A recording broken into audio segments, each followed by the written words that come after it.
வணக்கம். வேந்தரின் கண்ணுறங்கும் வேளை இரவு செய்திகளுக்காக ஷமீனா. முதலில் தலைப்புச் செய்திகள். முதல்வர் பன்னீர்செல்வம் நாளை ஆந்திரம் செல்கிறார். கிருஷ்ணா நீருக்காக சந்திரபாபு நாயுடுவுடன் பேச்சு.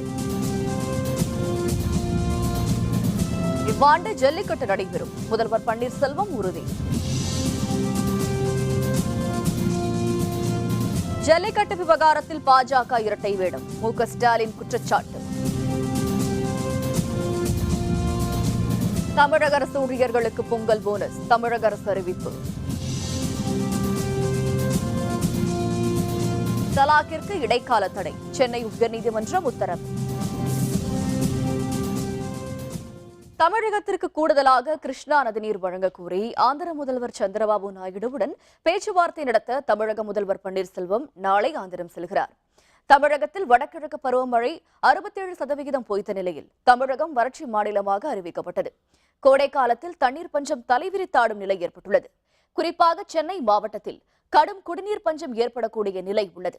இதனையடுத்து முதல்வர் கேட்டுக் கொண்டதற்கு இணங்க கடந்த 9ஆம் தேதி கண்டலேறு அணையில் இருந்து 1000 கன அடி கிருஷ்ணா நீரை ஆந்திரம் நேற்று முன்னாள் திறந்துவிட்டது. இந்த நீர் 4 நாட்களில் தமிழக எல்லையை வந்தடையும். இதனிடையே கிருஷ்ணா நதி நீரில் இருந்து கூடுதல் நீர் திறக்க கோரி பேச்சுவார்த்தை நடத்த பன்னீர்செல்வம் நாளை ஆந்திரம் செல்கிறார். அங்கு அவர் ஆந்திர முதல்வர் சந்திரபாபு நாயுடுவுடன் கூடுதலாக கிருஷ்ணா நீர் தரக்கோரி பேச்சுவார்த்தை நடத்துகிறார். தமிழக வரலாற்றில் தமிழக முதல்வர் ஒருவர் நதிநீர் தரக்க கோரி பேச்சு நடத்த ஆந்திரம் செல்வது இதுவே முதல் முறை. இதனிடையே கண்டலேறு அணையிலிருந்து கூடுதலாக 200 கன அடி நீரை ஆந்திரம் திறந்துவிட்டுள்ளதாக தகவல் வெளியாகியுள்ளது.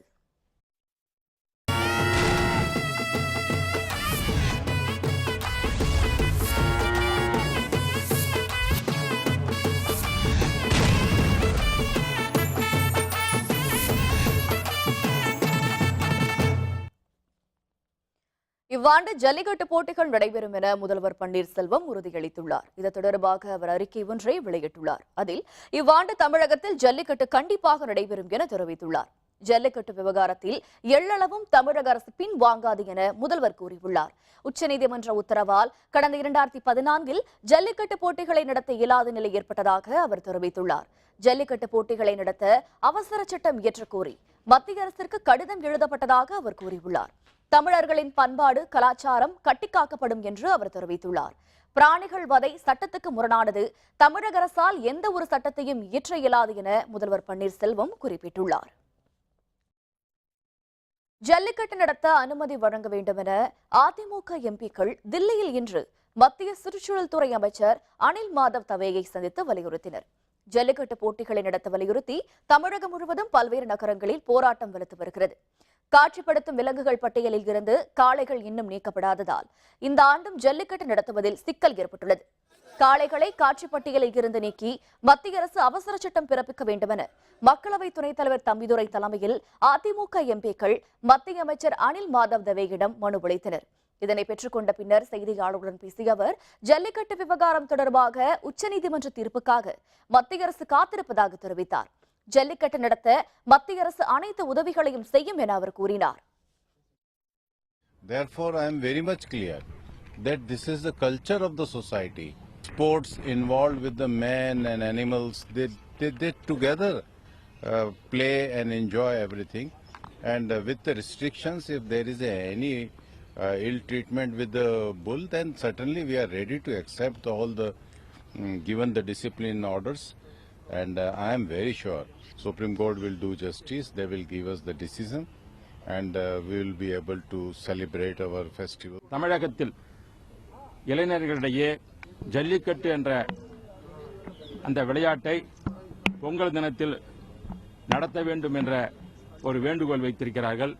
நாம் அவற்றை அந்த காளைகளை துன்புறுத்துவதில்லை. நாம் குழந்தைகளை போல் பாதிக்கின்றோம். நம் குடும்பத்தில் ஒருவராக பாதிக்கின்றோம். அதற்கு உச்சநீதிமன்றம் தடை விதித்து இருக்கிறது. அதை மறுபரிசீலனை செய்து மத்திய அரசானது அதற்குரிய சட்டத்தை அவசர சட்டத்தை கொண்டு வந்து இந்த ஜல்லிக்கட்டு நடத்துவதற்கு உடனடியாக மத்திய அரசு முன்வந்து உதவ வேண்டும். ஜல்லிக்கட்டு போட்டிகளை நடத்த மத்திய அரசு அவசர சட்டம் இயற்ற வேண்டும் என வலியுறுத்தி பிரதமருக்கு அதிமுக பொதுச்செயலர் சசிகலா கடிதம் எழுதியுள்ளார். இந்த கடிதத்தை மக்களவை துணைத் தலைவர் தம்பிதுரை தலைமையில் அதிமுக எம்பிக்கள் பிரதமர் அலுவலகத்தில் அளித்தனர். ஜல்லிக்கட்டு விவகாரத்தில் மத்திய அரசு இரட்டை வேடம் போடுவதாக திமுக செயல் தலைவர் மு.க.ஸ்டாலின் குற்றம் சாட்டியுள்ளார். சென்னை அண்ணா அறிவாலயத்தில் செய்தியாளர்களுடன் பேசிய ஸ்டாலின், காவிரி மேலாண்மை வாரியம் அமைப்பதில் உச்சநீதிமன்றத்திற்கு உத்தரவிட உரிமையில்லை என்று கூறிய மத்திய அரசு ஜல்லிக்கட்டு விவகாரத்தில் ஏன் அதுபோன்று செயல்படவில்லை என்று கேள்வி எழுப்பினார். மேலும் விவசாயிகளுக்கு தமிழக அரசு அறிவித்துள்ள நிவாரணம் போதுமானது அல்ல என்றும் 17 விவசாயிகளுக்கு மட்டும் இழப்பீட்டுத் தொகை என்பது ஏற்றுக்கொள்ளத்தக்கது அல்ல என்றும் தெரிவித்தார். மேலும் ஜெயலலிதா எதிர்த்த உதய் மின் திட்டத்தை தமிழக அரசு தற்பொழுது ஏற்றுக்கொண்டது ஏன் என்றும் மு.க.ஸ்டாலின் கேள்வி எழுப்பினார். உச்சநீதிமன்றத்தில் இந்த வழக்கு இருக்கு, அதனால நாங்கள் ஒன்றும் செய்ய முடியாது அப்படின்னு சொல்லியிருப்பது மத்திய அரசினுடைய இரட்டை வேடத்தை வெளிப்படுத்தி இருக்கிறது. மத்திய அமைச்சர் அவர்கள் அதுக்கு சாத்தியமில்லை என்று கூறியிருப்பது உள்ளபடியே வேதனை அளிக்கிறது. இந்த ஆண்டு ஜல்லிக்கட்டு நடைபெறும் என்று மத்திய அமைச்சர் பொன் ராதாகிருஷ்ணன் தெரிவித்துள்ளார். வேலூரில் செய்தியாளர்களுடன் பேசிய பொன் ராதாகிருஷ்ணன், ஜல்லிக்கட்டுக்கு தடை என்பது அன்றைய காங்கிரஸ் ஆட்சியில் கொண்டு வரப்பட்டதுதான் என்று குறிப்பிட்டார். மேலும் இந்த ஆண்டு ஜல்லிக்கட்டு போட்டி கண்டிப்பாக நடைபெறும் என்று அவர் தெரிவித்தார். இன்றைக்கு நீதிமன்றத்தில் வழக்கு இருக்குது. நேற்றைய தினம் அமைச்சர் அவர்களும் தெளிவாக சொல்லியிருக்கிறாங்க. இந்த ஆண்டு நடக்கும் என்கின்ற உறுதியான நம்பிக்கை இப்போதும் எனக்கு இருக்குது. எல்லா விஷயத்தையும் ஒரே நேரத்தில் எடுத்து வச்சு எல்லா விஷயமும் இல்லாமலாக்கப்பட்டு அது முன்னாடி ஒன்றுமே பண்ண முடியாதுன்னு இருக்கக்கூடிய நிலைக்கு பதிலாக நீதிமன்றத்தில் வரட்டும், என்ன தீர்ப்பு வருதுன்னு பார்ப்போம். ஜல்லிக்கட்டுக்கு அனுமதி கோரி மதுரையில் 5க்கும் மேற்பட்ட இடங்களில் போராட்டங்கள், சாலை மறியல் நடைபெற்று வருகிறது. போராட்டத்தில் ஈடுபட்ட மாணவர்கள் மீது காவல்துறையினர் தடியடி நடத்தி விரட்டினர். ஜல்லிக்கட்டு அனுமதி வழங்க கோரி மதுரையில் மாவட்ட ஆட்சியர் அலுவலக வளாகம், தமுக்க மைதானம், அவனியாபுரம் உள்ளிட்ட பல்வேறு பகுதிகளில் தொடர் போராட்டங்கள் நடைபெற்று வருகிறது. மதுரை அவனியாபுரத்தில் சாலை மறியலில் ஈடுபட்ட கல்லூரி மாணவர்கள் மத்திய அரசு உடனடியாக அவசர சட்டம் கொண்டு வர வேண்டும் என்று வலியுறுத்தினர்.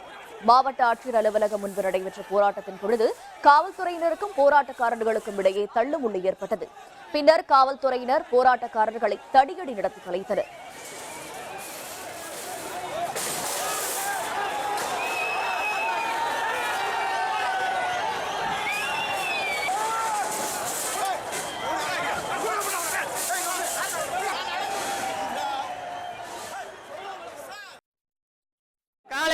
சித்திரவதை செய்வதாக சொல்லிக்கொண்டு நடத்தாமல் இருப்பது எந்த விதத்திலும் சரியில்லை. இந்த ஆண்டு ஜல்லிக்கட்டை மத்திய அரசு நடத்துவதற்கு அனைத்து வகையான ஏற்பாடுகளையும் புதிய சட்டத்தை இயற்றி நடத்திட உறுதி செய்ய வேண்டும் என்பதற்காக இந்திய மாணவர் சங்கத்தின் தலைமையில் பேரணியும் போராட்டத்தையும் துவக்கியிருக்கிறோம். ஜல்லிக்கட்டை நடத்துவதற்கு மத்திய மாநில அரசுகள் எந்தவித காரணமும் சொல்லாமல் உடனடியாக நடவடிக்கை எடுக்க வேண்டும். காளையை காட்சிப்படுத்தப்பட்ட விலங்குப்பட்டியலிருந்து உடனடியாக நீக்கி மத்திய அரசு அதற்கு வழிவகை செய்ய வேண்டும் என்பதை வலியுறுத்தி இந்த பேரணி என்பது நடைபெறுகிறது. தமிழக அரசு ஊழியர்கள் மற்றும் ஆசிரியர்களுக்கு பொங்கல் போனஸ் வழங்க முதல்வர் பன்னீர்செல்வம் உத்தரவிட்டுள்ளார். இதுகுறித்து அறிக்கை ஒன்றை அவர் வெளியிட்டுள்ளார். இதன்படி சி மற்றும் டி பிரிவு ஊழியர்களுக்கு 3000 ரூபாய் மிகை ஊதியமாக வழங்கப்படும் என அறிவிக்கப்பட்டுள்ளது. ஏ மற்றும் பி பிரிவு ஊழியர்களுக்கு 1000 ரூபாய் மிகை ஊதியம் வழங்கப்படும் என கூறப்பட்டுள்ளது. முழு நேர மற்றும் பகுதி நேர பணியாளர்கள், சத்துணவு திட்ட பணியாளர்கள், அங்கன்வாடி பணியாளர்கள், தற்காலிக உதவியாளர்கள் ஆகியோருக்கு 1000 ரூபாய் சிறப்பு மிகை ஊதியம் வழங்கப்படும் என தெரிவிக்கப்பட்டுள்ளது. முன்னாள் கிராம நிர்வாக அலுவலர்களுக்கு 500 ரூபாய் பொங்கல் போனஸாக வழங்கப்படும் எனவும், ஓய்வூதியம் மற்றும் குடும்ப ஓய்வூதியம் பெறுவோருக்கு 500 ரூபாய் பொங்கல் பரிசாக வழங்கப்படும் என தெரிவிக்கப்பட்டுள்ளது. பொங்கல் போனஸ் வழங்குவதற்காக அரசுக்கு 325 கோடியே 20 லட்சம் ரூபாய் செலவு ஏற்படும் என்றும் முதல்வர் பன்னீர்செல்வம் தெரிவித்துள்ளார். தமிழகத்தில் 400 கோடி ரூபாய் மதிப்பீட்டில் இஎஸ்ஐ மருத்துவமனைகள் அமைக்கப்பட உள்ளதாக மத்திய தொழிலாளர் நலத்துறை அமைச்சர் பண்டாரு தத்தாத்ரேயா தெரிவித்தார். சென்னை நுங்கம்பாக்கத்தில் செய்தியாளர்களுடன் பேசிய அவர், தமிழகத்தில் 100 படுக்கைகள் வசதி கொண்ட தொழிலாளர் மருத்துவமனைகள் ஸ்ரீபெரும்புதூர், திருப்பூர், கன்னியாகுமரி, தூத்துக்குடி ஆகிய இடங்களில் அமைக்கப்பட உள்ளதாக கூறினார். மேலும் 30 படுக்கைகள் வசதி கொண்ட மருத்துவமனைகள் ஆம்பூர், தாம்பரம், கோவில்பட்டி, ராஜபாளையம் உள்ளிட்ட இடங்களில் அமைய உள்ளதாகவும் தெரிவித்தார். In Tamil Nadu, we are sanctioning 100-bed hospitals in 4 areas. One is Tirupur, second one is at Kanyakumari, third one is Sriperumbudur, Sriperumbudur, fourth one is Tuticorin. இஸ்லாமிய திருமணங்களை ரத்து செய்யும் தலாக் சான்றை வழங்க ஹாஜிகளுக்கு இடைக்கால தடை விதித்து சென்னை உயர்நீதிமன்றம் உத்தரவிட்டுள்ளது. இஸ்லாமிய திருமணங்களை ரத்து செய்யும் தலாக் முறைக்கு தடை விதிக்க கோரி அதிமுக முன்னாள் சட்டப்பேரவை உறுப்பினர் ஃபதர் சயீத் வழக்கு தொடர்ந்திருந்தார்.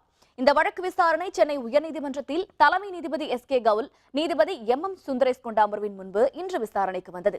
நீதிபதிகள் வழங்கிய உத்தரவில் இஸ்லாமியர்களுக்கு தலாக் என்னும் திருமண விவாகரத்து சான்றிதழ் வழங்க ஹாஜிகளுக்கு வரும் பிப்ரவரி மாதம் 21ஆம் தேதி வரை இடைக்கால தடை விதிக்கப்படுவதாகவும், ஹாஜிகள் வழங்கும் தலாக் சான்றுக்கு சட்ட அந்தஸ்து கிடையாது எனவும் குறிப்பிட்டுள்ளார். இதுகுறித்து அனைத்து நீதிமன்றங்களுக்கும் சுற்றறிக்கை வழங்குமாறும் நீதிபதிகள் உத்தரவிட்டனர். தமிழக மீனவர்களின் பாரம்பரிய உரிமைகள் தேசிய கடல்சார் கூட்டத்தில் வலியுறுத்த முடிவு. விவரம் விளம்பர இடைவெளிக்கு பிறகு.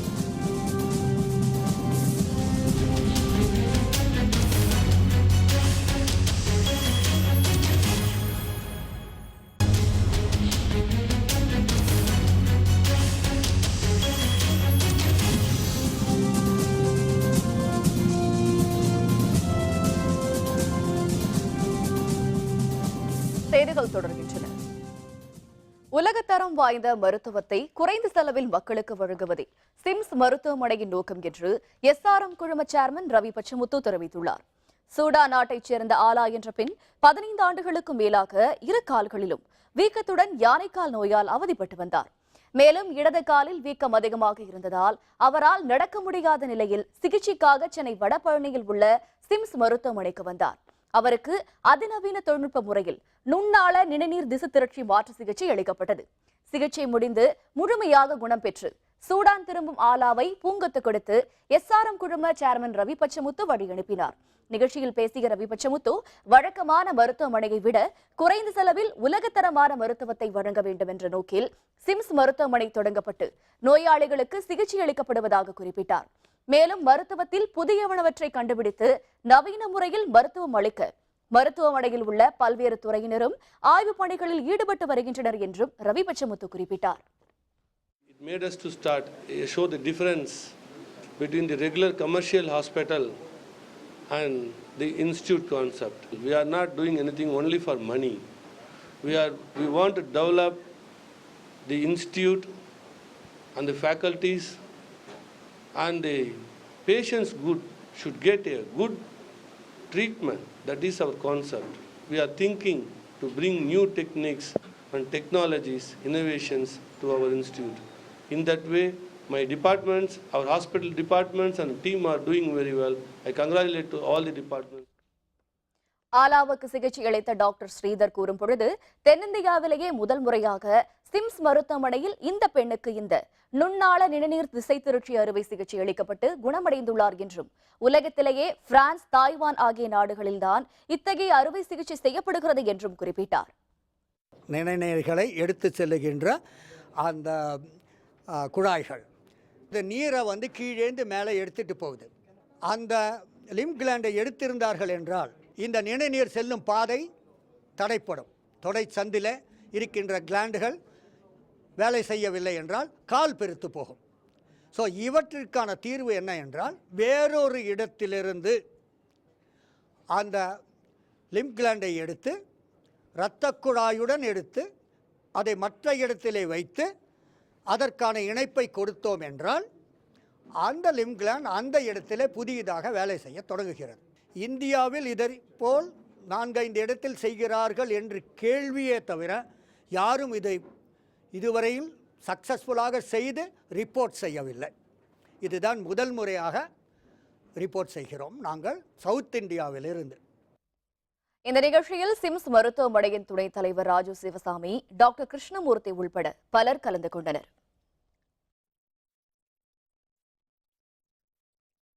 தில்லியில் வரும் 13ஆம் தேதி நடைபெறவுள்ள தேசிய கடல்சார் கூட்டத்தில் தமிழக மீனவர்களின் உரிமைகள் பாதுகாக்கப்படும் வகையில் கோரிக்கைகள் வைக்கப்படும் என்று தமிழக மீன்வளத்துறை அமைச்சர் ஜெயக்குமார் தெரிவித்தார்.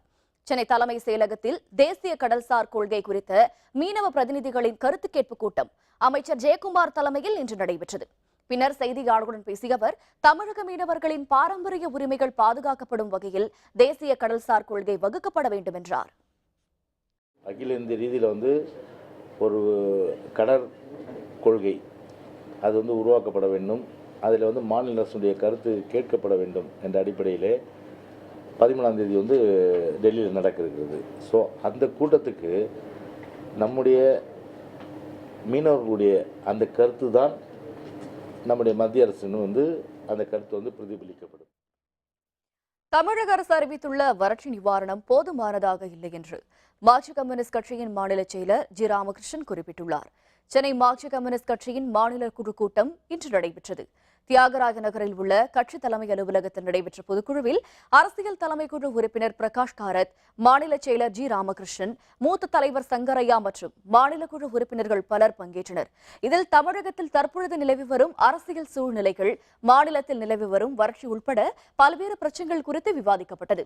பின்னர் செய்தியாளருடன் பேசிய ஜி ராமகிருஷ்ணன், உள்ளாட்சி அமைப்புகளின் தேர்தலை உடனடியாக நடத்த வேண்டும் என்றும் ரேஷன் கார்டுகளுடன் ஆதார் அட்டையை இணைக்கக்கூடாது என்றும் குறிப்பிட்டார். வறட்சி நிவாரணம் என்பது ஏற்றுக்கொள்ளத்தக்கதல்ல, போதுமானதல்ல.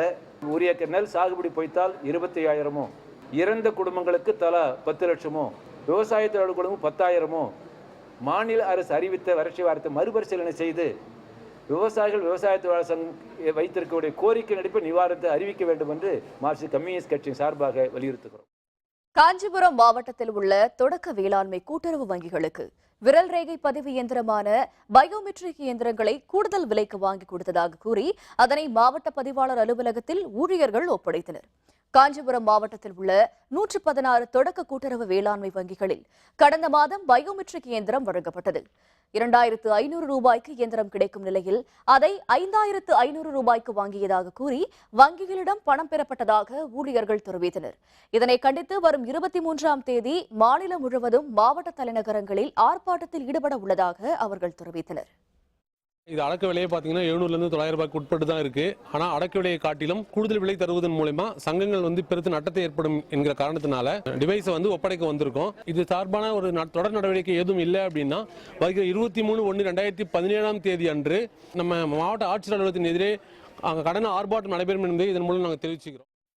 ஜல்லிக்கட்டு போட்டிகள் நடத்த அனுமதி வழங்க கோரி புதுக்கோட்டையில் தடையை மீறி பேரணியாக செல்ல முயன்ற கல்லூரி மாணவர்களை காவல்துறையினர் விரட்டியதில் 5 மாணவர்கள் காயமுற்றனர். ஜல்லிக்கட்டு போட்டிகள் நடத்தி அனுமதி வழங்க கோரி புதுக்கோட்டை அரசு மாமன்னர் கல்லூரி மாணவர்கள் நேற்று முதல் வகுப்பு புறக்கணிப்பு போராட்டத்தில் ஈடுபட்டனர். இந்நிலையில் இன்று காலை கல்லூரி நுழைவு வாயில் முன்பு திரண்ட அவர்கள் மாவட்ட ஆட்சியர் அலுவலகம் நோக்கி பேரணியாக செல்ல முயன்றனர். அப்பொழுது அவர்களை தடுத்து நிறுத்திய காவல்துறையினர் மாணவர்கள் ஏந்தி சென்ற பதாகைகளை கிழித்து எரிந்ததுடன் அவர்களையும் விரட்டியடித்தனர். இதனையடுத்து சிதறி ஓடியதில் கீழே விழுந்து 5 மாணவர்கள் காயமுற்றனர்.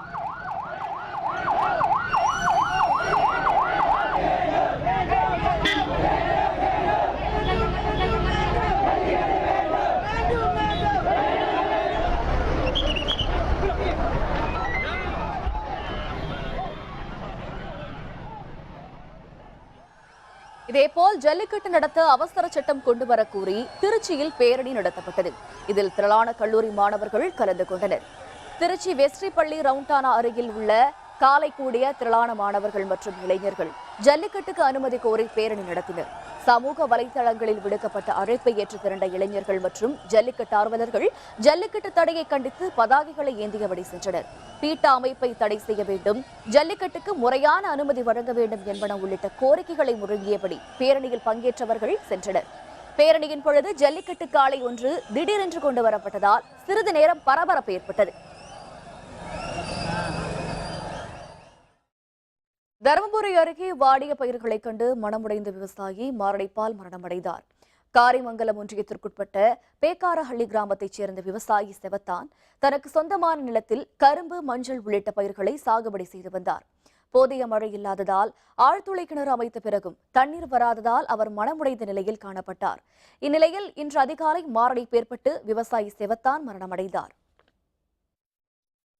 ஒரு வாரமாகவே புலம்பிட்டு தான் இருந்தார். மழை இல்லை, என்ன பண்ணுறதுன்னு தெரியல, கடங்காரெலாம் கேட்குறாங்க, பதில் சொல்ல முடியல, பயிரெலாம் வேற பிடிக்கிது, எந்த வருமானம் இல்லை, எப்படி பொழைக்கிறது என்னன்னு கொஞ்சம் கஷ்டமாக தான் பேசிட்டு இருந்தார். இதுக்கு என்ன ஒரு கரெக்டான நிவாரணம், ஒரு விவசாயிகளுக்கான கரெக்டான ஒரு வழியை கவர்மெண்ட்டுக்கு பண்ணணும். இனி SRM தமிழ் பேராயம் வழங்கும் வேந்தர் டிவியின் நூலின்றி அமையாது அறிவு சென்னை புத்தக காட்சி சிறப்பு செய்தி.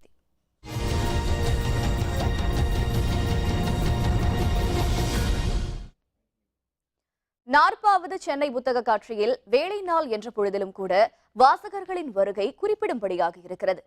சென்னை புத்தக காட்சியில் அவசியம் கவனிக்க வேண்டிய அரங்குகளில் ஒன்று மத்திய அரசின் பப்ளிகேஷன் டிவிஷன் அரங்கு.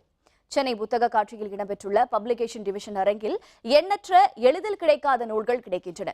பொக்கிஷங்களாக மதிக்கப்படும் மகாத்மா காந்தி தொகுப்பு நூல்கள், குடியரசுத் தலைவர்களாக இருந்த டாக்டர் ராதாகிருஷ்ணன், அப்துல் கலாம், பிரதமர்களாக இருந்த இந்திரா காந்தி, வாஜ்பாய், சந்திரசேகர், சரண் சிங், ராஜீவ்காந்தி ஆகிய பலருடைய பேச்சுகளும் எழுத்துக்களும் தொகுதிகளாக மிக குறைந்த விலையில் கிடைக்கின்றன. ஆங்கிலத்திலும் தமிழிலும் தலைவர்களை பற்றிய நூல்கள், அரசியலமைப்பு மற்றும் கலை அறிவியல் நூல்களும் இடம்பெற்றிருக்கின்றன. அண்மையில் வெளியிடப்பட்ட குடியரசுத் தலைவர் மாளிகை பற்றி முழுமையான தகவல்கள் மற்றும் அற்புதமான படங்களுடன் கூடிய நூல் தொகுதிகளும் வெளிவந்திருக்கின்றன. படிக்கவும் பழக்கமுள்ள ஒவ்வொருவர் வீட்டிலும் இருக்க வேண்டிய நூல்கள் இங்கே இருப்பதாக பப்ளிகேஷன் டிவிஷனின் ஏஆர் ஸ்ரீதர் குறிப்பிட்டுள்ளார். ராஷ்டிரபதி பவனில் நம்ம போய் பார்க்க கூட முடியாத அளவுக்கு உண்டான புத்தகங்கள், பலவிதமான புத்தகங்கள் 12 வால்யங்களில் புத்தகம் வந்திருக்குது. சுதந்திரத்துக்காக பாடுபட்ட தலைவர்களுடைய பயோகிராஃபிலாம் தென்னிந்திய தலைவர்களும் சரி, வட இந்திய தலைவர்களும் பற்றிய புத்தகங்கள் இங்கே உண்டு. President speeches, prime minister speeches, இதெல்லாமே இந்த ஒரு ஸ்டாலில் தான் கிடைக்கும் உங்களுக்கு. தமிழில் புராண நூல்களில் புதிய வரவாக சிவமகா புராணம் வெளிவந்துள்ளது. இந்த நூலுடன் தெய்வதுதி மாலை, தெய்வதுதி மஞ்சுரி போன்ற புதிய ஆன்மீக தமிழ் நூல்களுடன் புத்தக காட்சியில் இடம்பெற்றிருக்கிறது கீதா பிரஸ் அரங்கு. பதிப்புத்துறையில் 100 ஆண்டுகள் கண்ட கீதா பிரஸ் நாடு முழுவதும் கிளைகளை கொண்டிருக்கிறது. சென்னை புத்தக காட்சியில் இடம்பெற்றுள்ள இதன் அரங்கில் 2 ரூபாயில் தொடங்கி 400 ரூபாய் வரையிலான விலையில் ஆன்மீக புத்தகங்கள் கிடைக்கின்றன. ஒவ்வொரு தடவையும் ஒவ்வொரு புக்ஸ் வரும். இந்த வருஷம் புதுசாக சிவமகா புராணம்னு ஒரு புக்ஸ் வந்திருக்கு. தெய்வ துதி மஞ்சரி ஆகிய புக்குகள் தமிழில் புது வரவாக இருக்குது. மற்றும் எல்லா இந்தியன் லாங்குவேஜ் எல்லாத்துலேயுமே நம்மள்ட்ட புக்ஸ் இருக்குது. சின்ன புக்ஸ் பார்த்திங்கன்னா 2 ரூபாலேருந்து சின்ன 3 ரூபா, 4 ரூபா, 5 ரூபா, அதிகபட்சம் எங்கள் விலையே 3 புக் அடங்கிய பெரிய புக்ஸே 700 ரூபா தான். ஒரே இடத்தில் பல்துறை சார்ந்த புத்தகங்களும் கிடைப்பதால் புத்தக காட்சிக்கு தாங்கள் விருப்பமுடன் வந்துள்ளதாக வாசகர்கள் தெரிவித்துள்ளனர். நான் ஒவ்வொரு வருஷமும் இந்த புக் ஃபேருக்கு வருவேன். ரொம்ப ரொம்ப யூஸ்ஃபுல்லாக இருக்கும் எனக்கு. நான் இது வரைக்கும் கிடைக்காத புக்ஸு வாசந்தி, சிவசங்கரி, இந்துமதி, சுஜாதா, ஜெயகாந்தன் புக்ஸ் அதெல்லாம் வாங்கியிருக்கேன். பெரியவங்க வயசானவங்க சித்தர் வகை மூலிகைகள், நாட்டு மருத்துவம், இந்த மாதிரி புக்ஸ் எல்லாமே நம்மளோட கல்ச்சர் சம்மந்தமாக இருக்கிறதுனால அது எல்லாமே யூஸ்ஃபுல்லாக இருக்கும். யூஸ்வலாக ஒரு புக் வாங்கணும் அப்படின்னா ஒவ்வொரு பப்ளிகேஷனும் ஒவ்வொரு இடத்துல இருக்கும், போய் தேடி வாங்கணும். இப்போ இங்கே வரும்போது பார்த்தா ஓரளவுக்கு எல்லா புக்ஸுமே ஒரே இடத்துல கிடைக்கும் போது வாங்குறது கொஞ்சம் ஈஸியாக இருக்குது. அதே மாதிரி பர்டிகுலராக ஒரு ஃபீல்டில் இருந்து தேடி வராமல் ஓரளவுக்கு எல்லா ஃபீல்ட்லேயும் கவர் பண்ண, கிட்ஸ்லேருந்து பெரியவங்க வரைக்கும் யூஸ்வலாக எல்லா இதுக்குமே கவரான மாதிரி தான் இருக்குது. மெயினாக இங்கே குழந்தைக்காக வந்திருக்கேன் நான். அது சுட்டீஸ்க்காக நிறைய ட்ராயிங் புக்ஸு, அதுக்கப்புறமா எல்லா விதமான புக்ஸும் இருக்குது. நாங்கள் எதிர்பார்த்ததோட எல்லாமே அதிகமாகவே இங்கே கிடைக்குது. ஸோ அதனால் ரொம்ப ஹாப்பி எங்களுக்கு. மெட்ராஸ் போட் கிளப் சார்பில் நடைபெறும் 75ஆம் ஆண்டு படகு போட்டி இன்று தொடங்கியது. இதில் திரளான வீரர் வீராங்கனைகள் ஆர்வத்துடன் பங்கேற்றனர். மெட்ராஸ் போட் கிளப் தொடங்கப்பட்டதன் 150ஆம் ஆண்டை ஒட்டி படகு போட்டி நடைபெறுகிறது. இன்று தொடங்கி வரும் சனிக்கிழமை வரை நடைபெறும் இந்த போட்டித் தொடரில் சென்னை, கொல்கத்தா, பெங்களூரு, கொடைக்கானல், கொழும்பு உள்ளிட்ட 14 அணிகளைச் சேர்ந்த 225 வீரர் வீராங்கனைகள் பங்கேற்றனர். ஆண்கள், பெண்கள் தனித்தனி பிரிவுகளாக 240 போட்டிகள் நடத்தப்படுகிறது. போட்டித் தொடரை பிரிட்டன் தூதரக உயர் அலுவலர் பரத் ஜோஷி தொடக்கி வைத்தார். மெட்ராஸ் போட் கிளப்ல 11th to 14th ஜனவரி நடக்குது. ஓப்பன் இவெண்ட்ஸ் இருக்கு. ஓப்பன் மென், ஓப்பன் விமென். அதே மாதிரி மாஸ்டர்ஸ் இவெண்ட் இருக்கு. அதே மாதிரி 50 வயசு 55 வயசுக்கு மேலே இருக்கவங்களுக்கு சூப்பர் மாஸ்டர்ஸ் இவெண்ட்னு இருக்கு. இதில் 14 டீம் பார்ட்டிசிபேட் பண்ணுறாங்க. நீலகிரி மாவட்டம் உதகையில் பவானீஸ்வரர் கோவில் தேரோட்டம் தோடர் இன மக்களின் பாரம்பரிய நடனத்துடன் வெகு சிறப்பாக நடைபெற்றது. நீலகிரி மாவட்டம் உதகை பென்ஹில் பகுதியில் உள்ள பவானீஸ்வரர் கோவிலில் கடந்த 1910ஆம் ஆண்டு முதல் நடராஜ பெருமானின் ஆருத்ர தரிசன மகோத்சவ விழா நடைபெற்று வருகிறது. இந்த ஆண்டுக்கான ஆருத்ர தரிசன மகோத்சவ விழா நேற்று தொடங்கியது. இன்று நடைபெற்ற தேரோட்டத்தில் அலங்கரிக்கப்பட்ட பவானீஸ்வரர் தேர் பவானீஸ்வரர் கோவிலில் தொடங்கி உதகை மத்திய பேருந்து நிலையம், மணிக்கூண்டு சுப்பிரமணிய சுவாமி கோவில் வழியாக மீண்டும் பவானீஸ்வரர் கோவிலை வந்தடைந்தது. தேருக்கு முன்பாக தோடர் இன மக்கள் தங்களது பாரம்பரிய ஆடைகளை அணிந்து மகிழ்ச்சியுடன் நடனமாடி வந்தனர். இந்த பவானீஸ்வரர் திருக்கோயில் தண்ணீரில் அமைந்துள்ளது. சற்றேறக்குரிய 125 வருடங்களாக இந்த கோயில் நடந்தேறி வருகிறது. இந்த ஆருத்ரா தரிசனமானது 105 வருடங்களாக இந்த உதகை மாநகரத்திலே நடந்து கொண்டு வருகிறது. ஆருத்ரா தரிசனத்தை முன்னிட்டு சேலத்தில் சிவாலயங்களில் நடத்தப்பட்ட சிறப்பு வழிபாட்டில் திரளான பக்தர்கள் கலந்து கொண்டு சுவாமி தரிசனம் செய்தனர். மார்கழி மாதத்தில் திருவாதிரை நட்சத்திரத்தன்று நடைபெறும் ஆருத்ர தரிசனத்தில் சேலத்தில் உள்ள சிவாலயங்களில் உள்ள நடராஜருக்கு நேற்று நள்ளிரவு முதலே சிறப்பு அபிஷேக ஆராதனைகள் நடத்தப்பட்டன. இன்று அதிகாலை சிறப்பு அலங்காரங்களும் மகா ஆராதனைகளும் நடத்தப்பட்டன. தொடர்ந்து உற்சவ நடராஜரின் வீதி உலாவும் நடைபெற்றது. இதில் திரளான பக்தர்கள் கலந்து கொண்டு சுவாமி தரிசனம் செய்தனர்.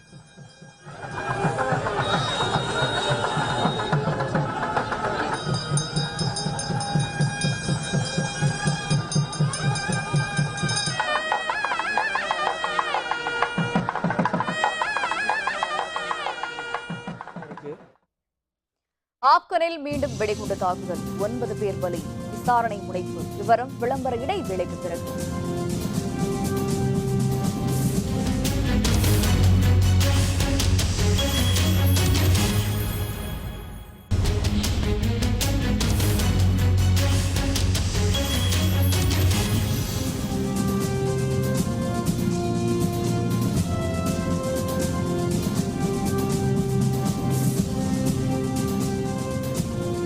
செய்திகள் தொடர்கின்றன. இணையான நிகழ்ச்சி.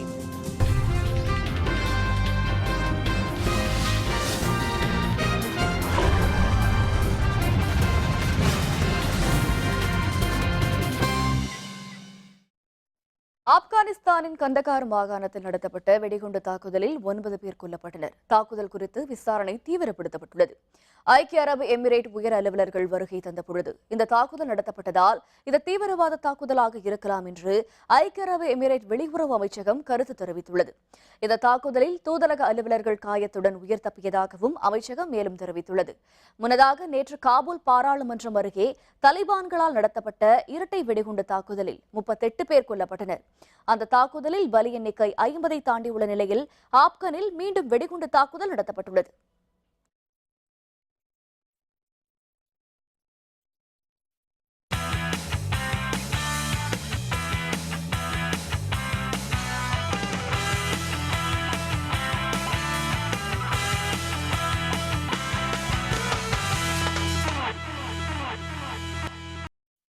இங்கிலாந்தில் உள்ள ஸ்னூக்கர் கிளப் ஒன்று வடிவமைத்த 2 நிமிட தந்திர காட்சி பார்வையாளர்களிடையே பெரும் வரவேற்பை பெற்றுள்ளது. புத்தாண்டை நண்பர்கள் உறவினர்களுடனான சந்திப்பு கொண்டாட்டம் என்று திட்டமிடுவது பொதுவான வழக்கம். இங்கிலாந்தைச் சேர்ந்த இங்கிலீஷ் ஸ்னூக்கர் கிளப் என்ற அமைப்பு புத்தாண்டை கொண்டாடும் வகையில் ஸ்னூக்கர் பந்து ஒன்று ஒரே ஷாட்டில் 9 மேசைகளை தாண்டி செல்வது போன்ற காட்சிகள் படம் பிடித்து வெளியிட்டுள்ளது.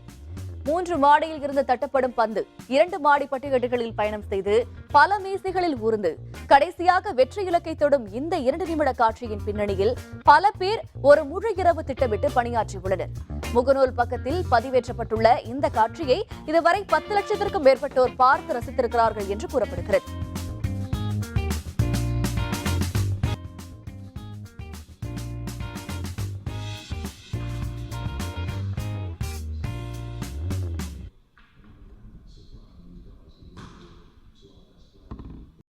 மீண்டும் தலைப்புச் செய்திகள்.